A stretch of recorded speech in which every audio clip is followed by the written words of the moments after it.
Hi, and welcome to CLI's first episode of 15 on Friday. Each month, we'll take 15 minutes and sit down with one of our education experts or someone in our network to hear about what's happening in the education and equity space. I'm Priscilla Williams, Manager of Social Media and Promotional Events, and today I have the honor of sitting down with CEO Dr. Diana Greene. How are you today, Dr. Greene? I'm fabulous. Good. How was your travels in? I know you're joining us here in Philly from Florida. Oh, yes. And with Hurricane Helene, Yeah. we were very excited to be in Philadelphia. I can imagine. Florida, we love the Sunshine State. We do. What's one of our partner school districts is down in Florida, Broward County. And we've been working with New World Reading Initiative from University of Florida Lastinger. So a lot of Florida roots for a Philadelphia organization. Yes. And Dr. Greene, you're entering into CLI's 36th year with us. You've been here for a year and some change now. So congratulations on that. Thank you. We're excited you're here. So you've been in education for over 34 years, and that means you bring a wealth of knowledge and many experiences, I'm sure. Could you tell us a little bit about that and how the education landscape has changed since you've been in your career? Oh, wow. Yeah, I started teaching in 1986. Okay. Which for you, probably like I a was not. lifetime ago. I watch a lot of movies from that time. Well, I don't want to hear you weren't born yet, but okay. And so the education landscape truly has changed over that span of time, over 30 decades of being in public education. And I started out as a classroom teacher in a really small rural school. And for my first year, it was, oh my gosh, what have I done? This is awful. I don't know what I'm doing. And I felt like I was so alone in the space. It was so isolated. I was so isolated. I didn't know who to go to. Right. I felt like, hey, they're going to think I'm stupid if I go ask them questions because you did go to college to become a teacher. And now that you're a teacher, you have no clue what you're doing.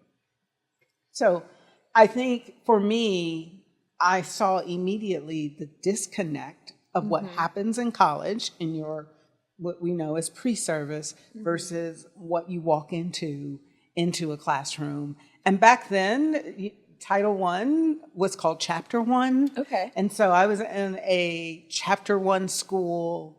The children didn't know me. I didn't know them. And I interned in 5th grade, and I was given a 1st grade classroom.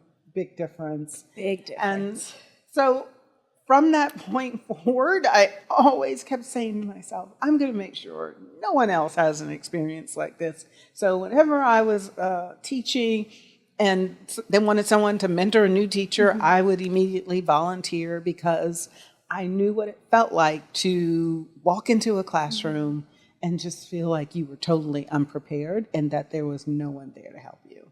Now, fast forward that through my career, teacher, assistant principal, principal, director of staff development, deputy superintendent, and I ultimately became a superintendent in 2 school districts. Manatee County is a large school, 50,000 students, in what we call Central South Florida, because it's not quite Central Florida and it's not fully South. So it's called Central South Florida.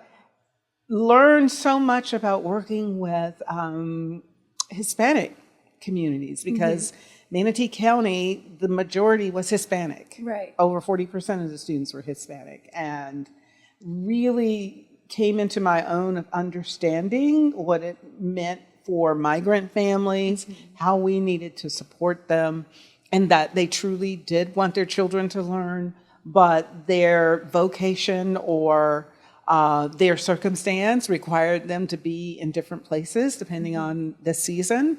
And I really grew an appreciation of supporting those students. And then I transferred and received a position in Duval County. Duval County is the 20th largest school district in the nation, over 128,000 students. There, the majority is African American. And so, once again, really felt like I was in a position to make a positive impact.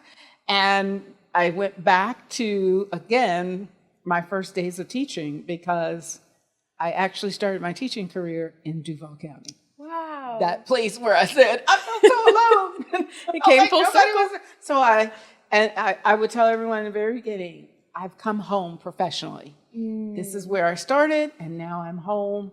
And as superintendent, it was very important for me to once again make sure teachers knew that we are here for you. You're not alone, that we make sure we provide the best support from the district all the way out to the school and into the classroom. And I really worked hard to ensure whatever initiatives that we implemented, that teachers and students were always at the center of my decision making. And so for me to be the superintendent of 2 really large urban school districts, and the students that we focus on at CLI just is like a match made in heaven, sort of a prayer come true that I could continue to work in that space where I could make a positive impact for Black and brown children. That's a beautiful journey. Thank you for sharing that with us. You're welcome. I feel like I need a moment to just sit down, and that's an impressive career and an impressive track record. And can you imagine, just like even think about how many students and teachers' lives you've gotten to change and get to continue to change through your work here. It's just a beautiful sentiment. And this actually does kind of bring us to my next question, which is, what learnings have you brought from being a superintendent that you've been able to apply here at Children's Literacy Initiative? You know, I'm sure everyone was so excited that I was going to come in and just hit the ground running and say, ooh, there's so much that I see for potential for our organization. As a superintendent, every time we looked at organizations that would work with the school district, the first thing I would always ask, how can you prove you make an impact with our students? And that's what I would be looking for. It didn't matter whether it was curriculum, professional development, or partnering with nonprofits. My whole goal was, well, how can you make a positive impact for our students? Right. Because when you work in school districts, especially large urban school districts, you have so many people who want to have a piece of the pie, if you will, yet so few who really want to get down to the nitty-gritty and really talk about impact. Right. And for me, when I came to CLI, that's been my sort of mantra. How are we making a positive impact? How can we show we're making a positive impact? It's not enough for our mission to say this is what we do. Right. It has to, for superintendents, is like, show me the evidence. Tell me that you can do this, and then show me that you've done it before. And now, if you can show that, then I will bring you into our district. Is when you're in large school districts, so many organizations and so many people are tugging at you that you can become a lost voice in the wilderness. And knowing that, I bring that to CLI to say, how do we get our voices heard over the many? And it's about ensuring that they see how we are different, how we are uniquely positioned to really focus on the students who today are severely behind. COVID has truly impacted literacy proficiency, and not for the positive, for the negative. And Black and brown children, that gap has become wider. And I don't hear the conversation about what are we going to do to support these particular children. And it's at a point where I feel it's easier to just ignore than to truly say, we have an issue and we need to deal with it. And one of the things I think is very important, and we're so proud of the work that Erica Holmes-Ware and her team did with the white paper about culturally sustaining pedagogy and the science of reading, and how you need all of these pieces to come together to provide Black and brown children a high quality instruction. But the marvelous thing about it is those same strategies are what make all children literate and have an opportunity to forge their own pathway, because literacy is the gateway to everything else. Right. For the last 35 or so years, we've been focusing on professional development, ensuring that children have access to high quality literature, and ensuring that teachers are feeling supported in their classrooms. And that's been big for us. We've primarily been working in K through 5. That's been our bread and butter. And if any of our listeners would like to get their hands on a copy of Equity and the Science of Reading, it's available for download on our website. You're proposing that we expand from kindergarten to 5th grade to birth to 8th by 2029. What inspired this choice? And can you give us a little sneak behind the closed door? Tell us how we're going to get there. Oh, well, what inspired it is being a superintendent. Pre-K was one of my big initiatives in both school districts in which I served as superintendent, because children at that age are like sponges and they suck everything in. It's easier to move them quicker. And the research is clear. If they come to kindergarten prepared with not to read, but they're ready to learn how to read, the likelihood of them being proficient by 3rd grade is exponentially higher than when they come and they're not prepared to learn how to read. And so if we are truly focused on the literacy education of Black and brown children, the vast majority who's coming not prepared are Black and brown children. Right. So we need to move our services into the 0 to age 5 space. And it was important for me to sort of bring that message to the organization that we are actually working in those spaces, but we just have not formalized it. And so that nationally we can be experts in the area of early childhood and the support that those teachers need if they are receiving the professional development and the coaching, and center directors are receiving support and coaching, and bringing all of that together, we're starting to see that the data bears out to what we said. Those children are making extraordinarily wonderful gains and are getting closer and closer to being ready for kindergarten.